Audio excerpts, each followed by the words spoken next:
Ito ang nag-iisang pagbabalita sa radyo na tunay na napapakinggan ng Pilipino sa buong bansa, sa buong mundo. Kasama si Buddy Oberas.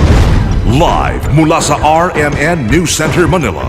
Ito ang KBP Golden Dove Best News Program. RMN News Nationwide. Headlines. Ngayong tanghali sa RMN News Nationwide. Bagong Santo Papa Francis I ituturing na inspirasyon para sa mga mahihirap. Para sa akin, ito yung signal na ang simbahan ngayon ay talagang a humble church, a simple church. Ilang naghuhudas sa simbahan, ibinulgar ni Bishop Oscar Cruz. Pero umaasang maisasayos ito ng bagong Santo Papa. Meron po naghuhudas sa amin at ako'y nakakatyak na itong papa na ito, imposible na hindi ito'y harapin niya. DSWD nilinaw na nag-iingat sa documentation ng kaso na muna pagmamaltrato sa mga Pinoy sa Malaysia. May mga undocumented at nais umuwi. Yan ho ngayon yung naayos at tinutulungan para makauwi po sila. Mga politikong patok sa mga survey hindi dapat maging kampante ayon sa isang political analyst. Hindi ibig sabihin, pagdating ng halalan, yun din ang iboboto nila. Ang business natin, Department of Agriculture, tiwala pong maabot ng bansa ang target na rice sufficiency. At abroad, schedule ni Pope Francis inilabas ng Vatican. Buong bansa, isang boses ng balita. RMN News Nationwide. Ang like ko ay makapag-aral at makapagtapos. Ang like ko, magkaroon ng marangal at maayos na trabaho. Pag ang edukasyon at trabaho ay nabigyan ng halaga, may ginhawa. Yan si JV Ejercito Estrada, ang like namin sa Senado. Ginhawa ng bayan, like ko yun! JV Ejercito Estrada for Senator! Yun! Political advertisement paid by JV para sa Bayan Movement Inc. 5 Reyes Street San Juan and paid for JV Ejercito Estrada, 1 Ibunan Street San Juan. Hahanap ng buhay kay Mrs. Villar. Hanep ang nagawa sa Kongreso. Hanep, nagbigay ng trabaho. Salamat, Mrs. Villar. Hanep, nakakaaral kami kay Mrs. Hanep buhay. Hanep, may pagkain kami Kay Mrs. Hanep buhay. Hanep na ang buhay kay Mrs. Villar. Mrs. Cynthia Villar for Senator. Political advertisement paid for and by Nacionalista Party. 3rd floor Star Mall, CV Star Avenue, Las Piñas City.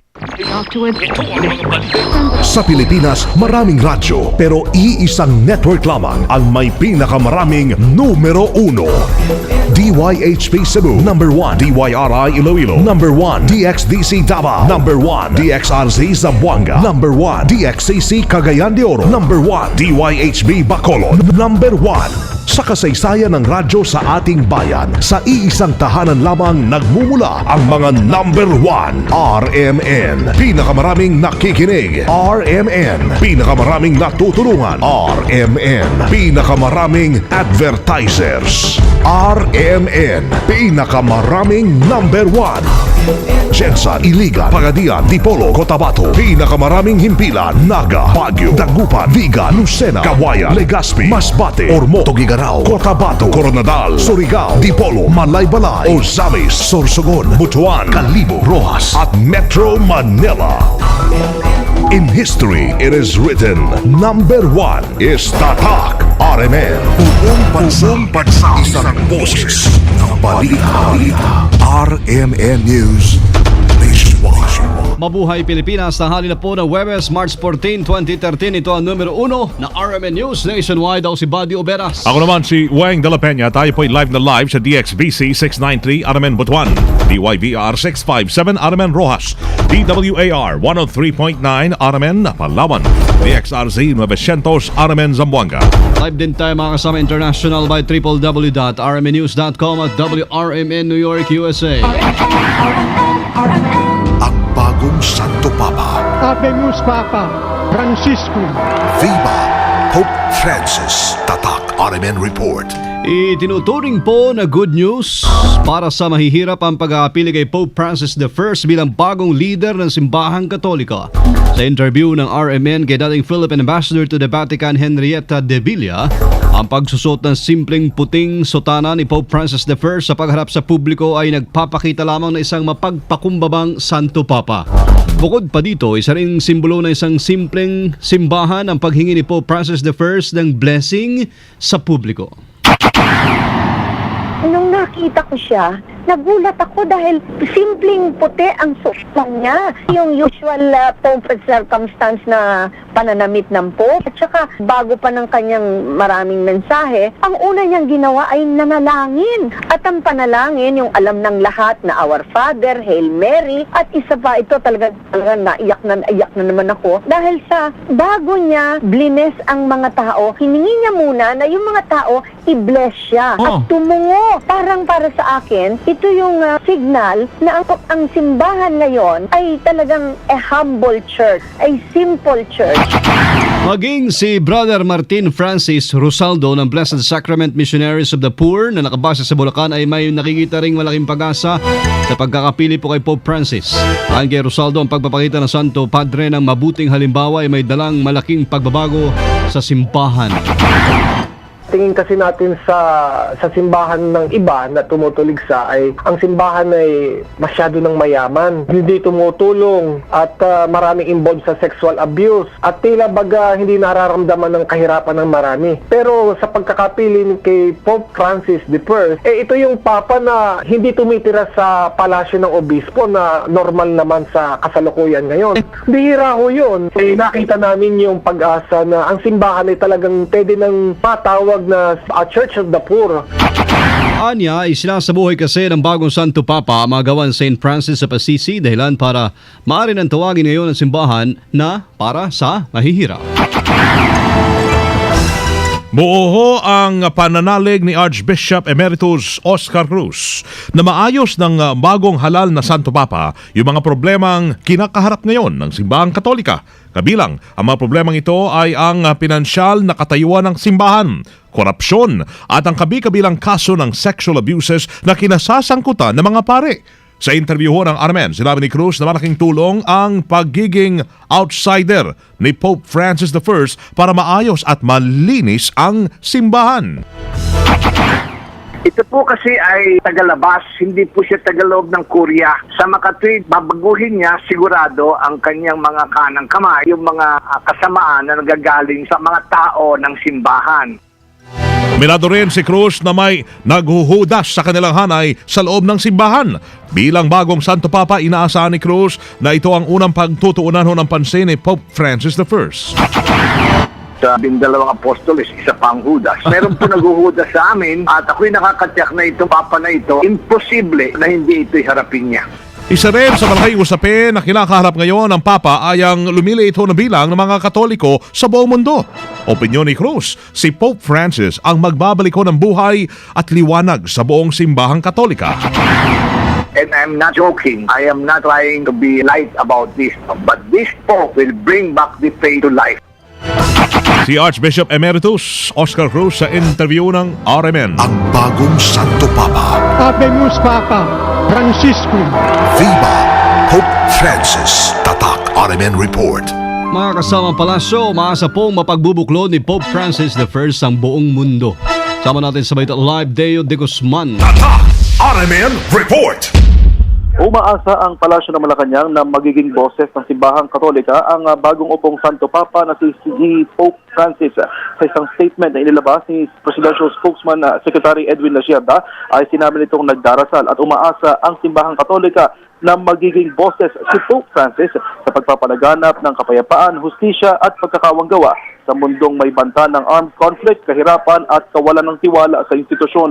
Sinabi din nila siya na ang panahong ito ay hindi lamang panahon ng pagkakabuklod-buklod ng mga Katoliko, kundi pagkakabuklod-buklod din ng buong mundo upang magtulong-tulong sa pagkakaroon ng buhay na mapayapa, masaya at may dignidad. Tiniyak din ito na handa ang Administrasyong Aquino na makipagtulungan kay Pope Francis upang makamit ang kapayapaan sa buong mundo.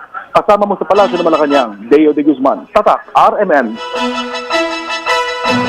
Samantalay, marami pa rin ho ang mga undocumented Filipinos ang nananatiling nasa Malaysia at gusto nang umuwi ng Pilipinas sa takot na maipit ho sa patuloy na bakbakan ng Royal Army, ng Sulu at ng Malaysian Military Forces. Sa interview ng RMN kay DSWD Secretary Dinky Soliman, lumabas sa kanilang documentation na maraming mga undocumented Filipinos o illegal ho na pumasok sa Malaysia ang Nagtatago pa rin hanggang ngayon sa Sandakan at Sabah.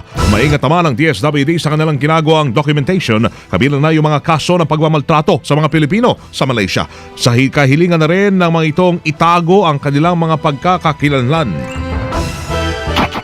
Yung mga nandun sa loob ng Felda Plantation, mga 450 Pilipino o yung kampong kung tawagin po. At doon po may mga undocumented at nais umuwi. Yan ho ngayon yung naayos at tinutulungan para makauwi po sila. Samantala, sa uling report naman na datanggap ni Secretary Soliman, dumating na ho sa Holo at Tawi-Tawi ang 1,000 sako ng bigas na ipamimigay ho sa mga Filipino deportees at runaways upang matiyak na wala hong food shortage doon sa mga evacuation centers kung saan pansamantalang sila ay nadinirahan.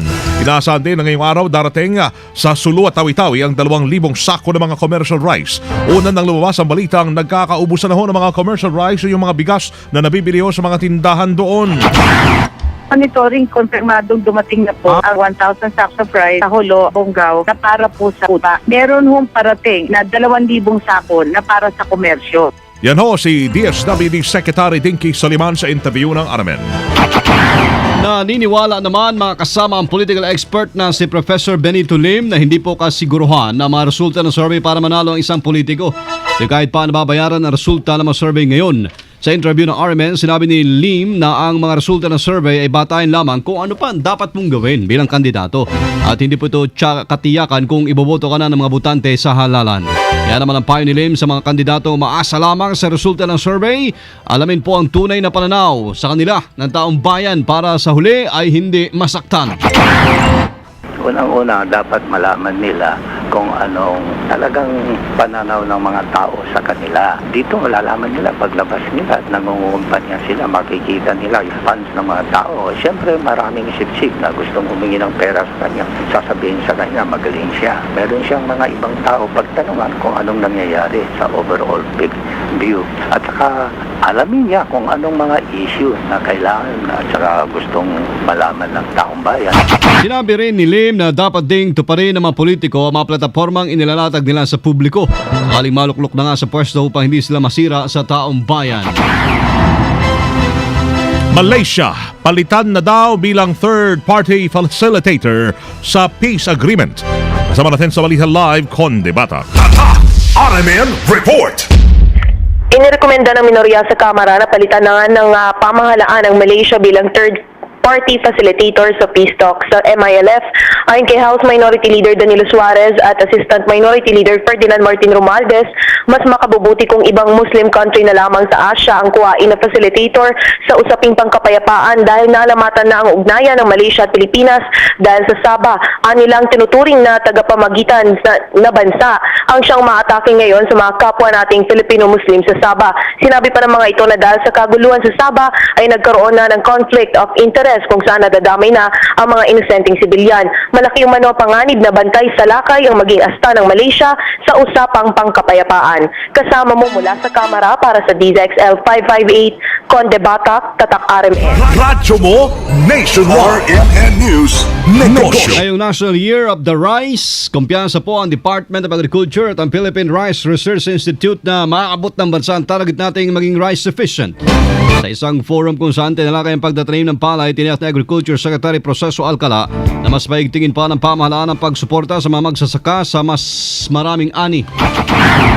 I'll make sure na ito pong mga lugar natin pong tinutulungan ay personal ko pong mapupuntahan. At para sa ganon ay ma-inspire po yung ating mga magsasaka na sila po ay totoong maramdaman nila yung pong tulong ng ating pamahalaan. Nanawagan din sa RMN si Hazel Antonio, National Year of Rice Project Leader ng PhilRice na makiisa sa pamahalaan sa target nating maging rice sufficient. Kahit anya simpleng pagtitipid at hindi pagsasayang ng kanin, maaari tayong kumilos. Wag ding samantalhin anyang kabi-kabi ng mga promo sa mga restaurants ng rice all you can or unlimited rice kung hindi naman kayang ubusin.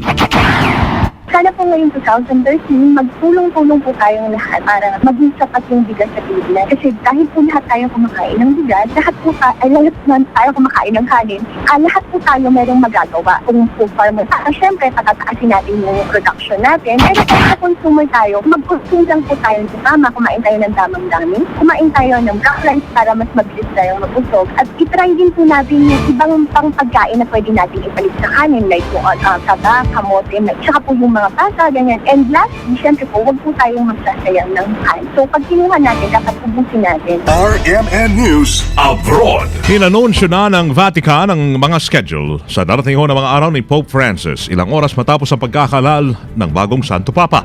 Bukas araw ho ng Biyernes, magkakaroon ng misa sa Sistine Chapel. Alas 5 ng hapon, alas 12 naman ng hating gabi dito sa Pilipinas.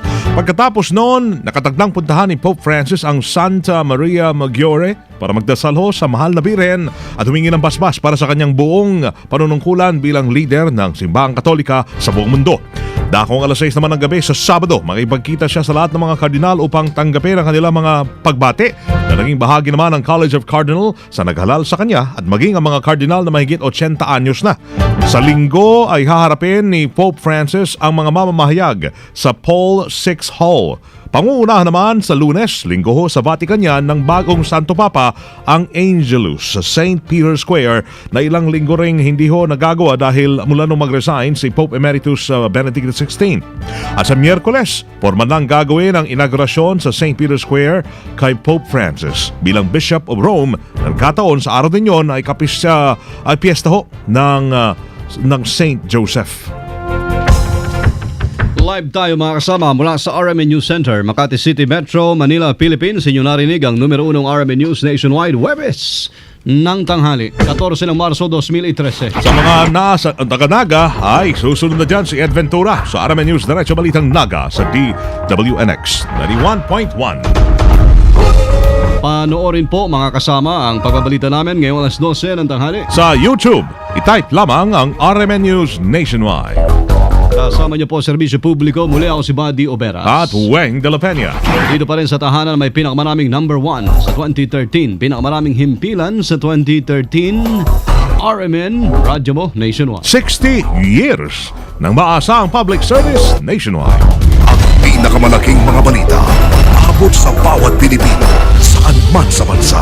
RMN News Nationwide.